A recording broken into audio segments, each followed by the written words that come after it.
নাহমাদুহু ওয়া নুসাল্লি আলা রাসূলিহিল কারীম, আম্মা বা'দ। আমাদের মধ্যে অনেকে প্রশ্ন করে যে হুজুর, নামাজের পরে কি কি আমল করব বা নামাজের পরে কি আমল আছে।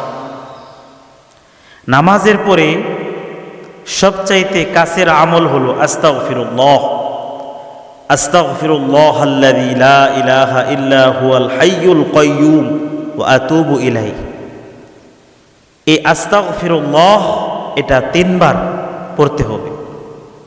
এরপর একবার আয়াতুল কুরসি, আল্লাহু লা ইলাহা ইল্লা হু আল হাইয়ুল কাইয়্যুম লা তাখুযুহু সিনাতুন ওয়া লা নাওম লাহু মা ফিস সামাওয়াতি ওয়া মা ফিল আরদ মান যাল্লাযী ইয়াশফা'ু ইনদাহু ইল্লা বিইذনিহি ইয়া'লামু মা বাইনা আইদিহিম ওয়া মা খালফাহুম ولا يحيطون بشيء من علمه إلا بما شاء وسع كرسيه السماوات والأرض ولا يؤوده حفظهما وهو العلي العظيم। আয়াতুল কুরসি একবার আর আস্তাগফিরুল্লাহ এটা 3 বার।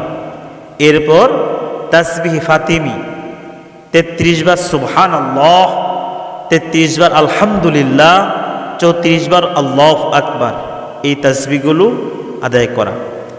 এরপর ফজরের নামাজের পর ও মাগরিবের নামাজের পর সূরা ইখলাস 3 বার, সূরা ফালাক 3 বার, সূরা নাস 3 বার।